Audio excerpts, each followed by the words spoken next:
Avec l'aide d'Hachem, je souhaite à vous tous une bonne journée. Dans la paracha de Pikudei, c'est écrit que Moshe Rabbeinu, lorsqu'il a construit le tabernacle, le Mishkan, c'est écrit, la Torah, elle répète 2 fois Mishkan, Mishkan. Moshe, voici le calcul du tabernacle, le tabernacle de la Torah. Alors tout le monde pose la question, pourquoi la Torah elle répète cette répétition? Voici les calculs, combien ça coûtait le tabernacle de la Torah. Pourquoi? On aurait pu dire, voici les calculs du tabernacle de la Torah. C'est tout. Pourquoi 2 fois tabernacle? Et on essaie de répondre, nos sages, ils essaient de répondre, comme Moshe Rabbeinu, il a répété 2 fois Mishkan, ça veut dire quelque part, il faut bien profiter de ces 2 Mishkan-là, des 2 Beit HaMikdash qu'on va avoir, et le premier et le deuxième, parce qu'un jour ils vont se détruire. Alors il faut en profiter. C'est la raison pourquoi la Torah est dit Mishkan, HaMishkan, Mishkan, et les Mishkan, Mishkan. Pour te dire, allez, profitez-en de ces 2 Beit HaMikdash qu'on va avoir. Voilà, il faut toujours prier pour qu'il reste longtemps. Un jour, ils vont se détruire. Le premier temple et le deuxième temple. Maintenant, mes amis, il y a tout le monde qui pose la question. Une belle question, même le Beit Yosef, il la pense. Et il pose cette question. Il dit, mais pourquoi au moment de l'inauguration du tabernacle que Moshe Rabbeinu a construit, c'est là qu'on va donner illusion aux destructions des 2 temples. Quel est le lien? Quel est le rapport? Pourquoi? Quelle est la raison? Pourquoi? Mais c'est comme par exemple, pendant la Brit Mila ou pendant une fête, on t'annonce une mauvaise nouvelle. Attends, laisse-moi m'éclater un peu dans ma fête. Laisse-moi un peu kiffer un peu ma fête. Tu es en train de parler des mauvaises nouvelles. Alors là, on est en train de voir là l'inauguration du tabernacle, et on nous rappelle, tu sais, que ce tabernacle-là, c'est lui qui va nous rappeler la destruction des 2 temples qui vont venir plus tard. Alors mes amis, il y a le Beit Yosef qui donne une belle réponse, mais il y a un grand rabbin de Djerba, Alav Shalom, il s'appelle un très grand rabbin de Djerba, Alav Shalom, il dit une chose de magnifique. Il dit, la Torah, elle dit,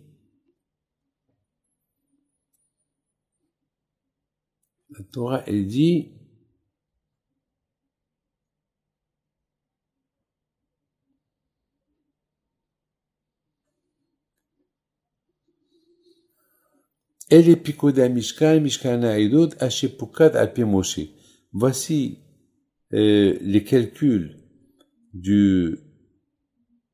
combien ça coûtait le tabernacle de la Torah. Et ça a été calculé avec Moshe, par les mains de Moshe Rabbeinu.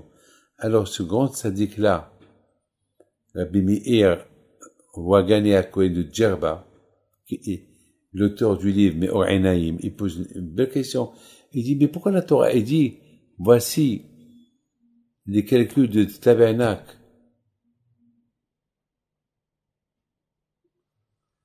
le tabernacle de la Torah, que ces calculs ont été faits par Moshe Rabbeinu. Mais on sait que c'est Moshe Rabbeinu qui a fait les calculs. Mais on le sait. Pourquoi la Torah, elle nous dit, Hachepoukat Alpi Moshe, que ça a été calculé par, la bouche de Moshe Rabbeinu. Et il répond une belle réponse, ce Hakam de Djerba. Il répond, il dit que si Dieu veut ce Mashiach, il va venir, le troisième temple, il va descendre du ciel. Il va jamais être détruit. Et si ces deux-là, ils ont été détruits, le premier et le deuxième, parce qu'ils ont été construits avec la main de Moshe Rabbeinu. C'est pour ça qu'on dit Hachepukad Alpi Moshe. Pour te dire, il y a une différence, quelque chose qui est construite par la main d'Hachem, qu'une chose qui est construite par la main d'un être humain.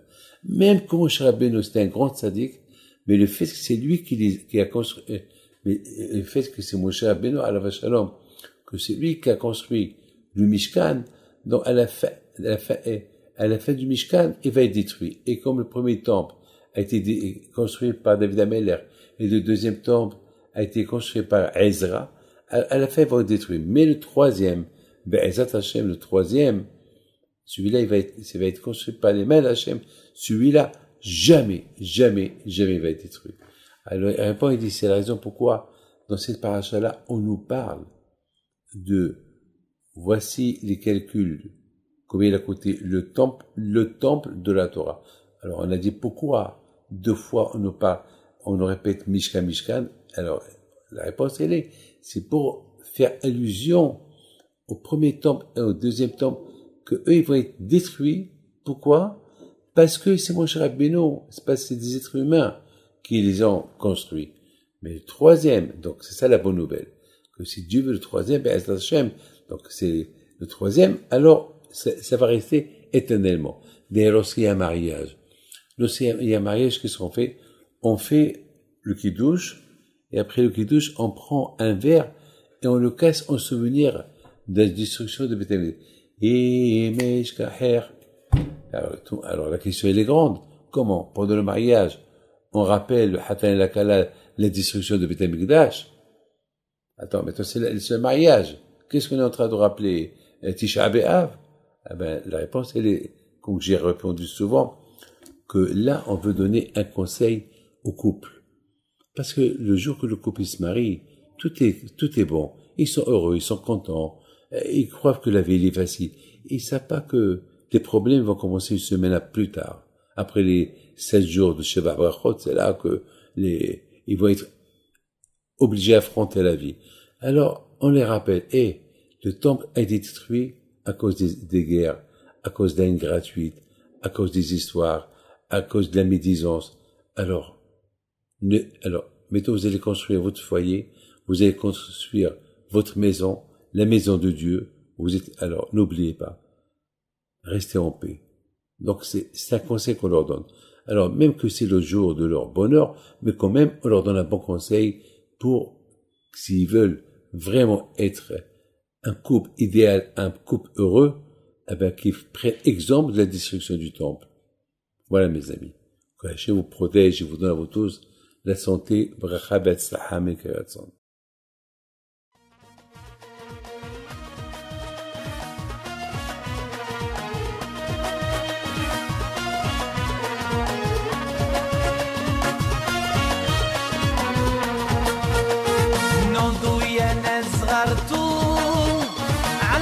حيم بنتو وقف لنا زي خو